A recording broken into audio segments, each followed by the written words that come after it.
Hey guys, it's Kevin again. This is my review for Girl Meets World, Season 1, Episode 17, Girl Meets Game Night, and I thought I told you guys I wasn't going to review Girl Meets World individually anymore, but I figured I would because I have time, so why not? And that was a good idea because I actually really love this episode. I honestly feel it's one of the best episodes of the season. It really was a lot of fun. It really was just a fun episode. It wasn't anything too dramatic. It wasn't like the mid-season finale, which was actually quite dramatic. My only complaint was that there was no Shawn in this episode. I would have wanted to see him. We did get Josh back, which was cool to see. I like seeing Josh back in the show and see what he does in the show.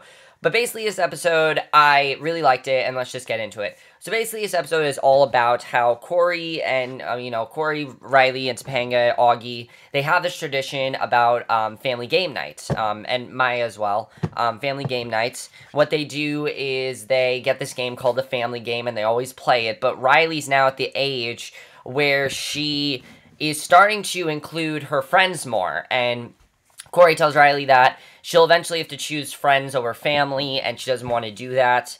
And we find out that, Maya comes to the game night, and we see that she has invited Josh, who, of course, she has a crush on. And I love seeing Maya try to get closer to Josh, even though Josh wants nothing to do with her. It's very funny to watch. I really like his character. A lot of people said he's very, one-dimensional, but I didn't really have a problem with his character. Also, this episode also featured the return of Farkle and Lucas, actually, in the episode, and I didn't have a problem with them, really, either. But Riley has invited them all, and Cory's kind of getting upset because he really wanted this to be a nice family game night for all of them. He wanted this to be a good time. He wanted all of them to have a good time and things like that. And, it's more of Riley choosing her friends over her family. Even Augie invited Ava. So, obviously, Cory's feeling a little out of place here and everything. And Riley talks about how this connects to their class lesson of the American Revolution. And this episode is actually non-linear because of that, because we see flashbacks of Cory teaching them about the American Revolution. And I love that they make fun of the fact that every single lesson that Cory teaches them applies to real life. I find that so funny. And I love the line where Cory's like, I'm going to be your teacher next year, because it connects to Mr. Feeney and how Feeney was always in Cory and Topanga and Shawn's life throughout high school. So I love that they did that. I love those small little things like that.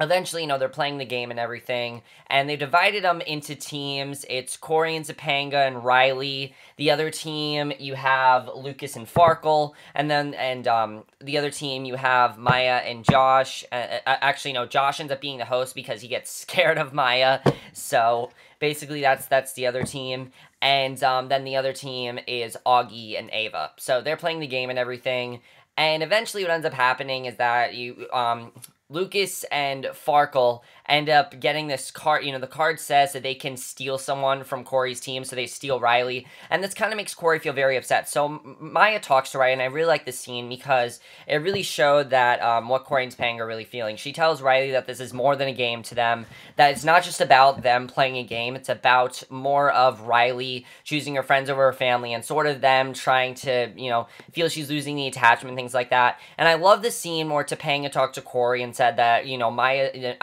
but Riley's at an age where she's going to start to get interested in friends more than family, and there's nothing they can do about it, and they need to accept it.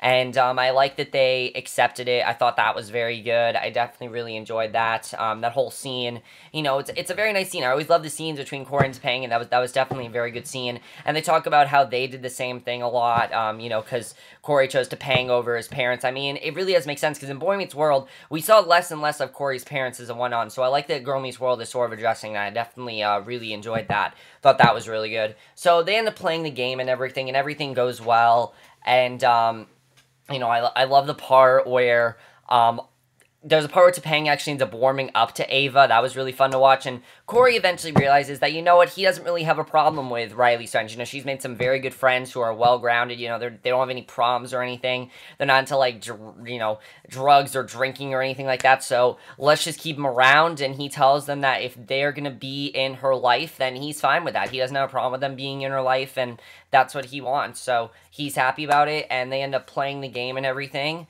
And basically, they decide that they are going to play the full game, as they call it, which includes the friends and the family, and they stay up till like midnight to play the game. And there's a part where Topanga is slowly warming up to Ava, because of course, Ava really, Ava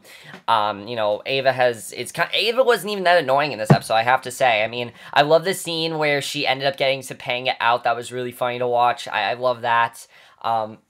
And you also saw, the other thing I like about this episode is that a lot of this show, we've seen Cory be very protective of Riley, and for the first time, we actually saw Topanga be protective of Riley, which I actually really like seeing, because I don't think we've seen that before, and I definitely like seeing that. They're giving Topanga more and more to do as it goes on, and I definitely really enjoyed that a lot. And so at the end of the episode, they realize what the whole game thing is, and that it's not about the game, it's not just a game, it's about coming together and being a family, and including people in your family, including people in the game.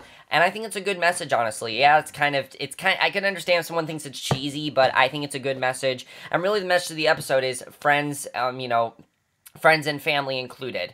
They both matter, and that's what you need to do, is that, when we all get older, we start to include friends more than family. We start to exclude family more, but we have to include them just as much, and I like the episode really talked about that. My only complaint with the episode was that some of the stuff, when they were doing the history reenactment, it was kind of silly and kind of dumb and kind of took me out of the episode. There were a couple points when that happened. It wasn't too stupid or anything. There were just some points where it was kind of silly. Like the thing with Maya putting Farkle in that cannon. I thought that was a little bit dumb, but I like that they finally connected it to the lesson, and Cory realized that, yeah, it does actually apply to the lesson, because the lesson of it really is all about, the lesson of it is all about how John Quincy Adams brought everyone together, and of course, Riley brought everyone together, so I definitely really enjoyed seeing that, and I thought overall this was a very good episode. I like that, Josh told Maya, look, I'm too old for you, but Maya's like, I don't care. I thought that was really funny. She definitely still has that crush on Josh. I mean, what do you expect?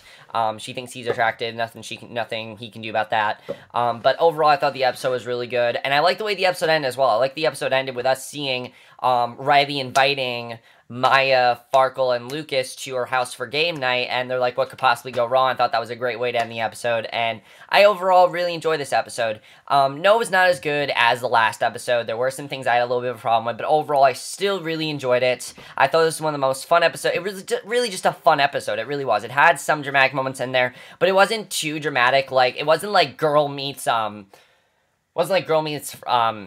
one with Farkle getting bullied, or the one with Shawn returning. It wasn't as dramatic as those two, and those were both two of the best episodes of the season. This was definitely up there, but I just didn't really like the history sketches part. That's really the only thing I didn't like about it. But overall, really enjoyed this episode. Next week's episode, I know Shawn is back. Really looking forward to that. Let me know what you guys saw this episode. That's basically it for my review. I know this was a short review, guys, but there's really not too much to say about this episode other than I really enjoyed it. I don't know what else to say, because it's there's not really much I can say about this episode. Overall, I thought there were some actually very funny moments. All the scenes where they were playing the game was very funny to watch. All the scenes involving that was very fun. I thought overall it was just a really fun episode. I definitely really enjoyed it, and hope you guys did too. But that's basically my review. Hope you guys enjoy it. I'll see you guys in my next video, which will be my review for the season finale of The Missing. So I'll see you guys for that. Okay, bye.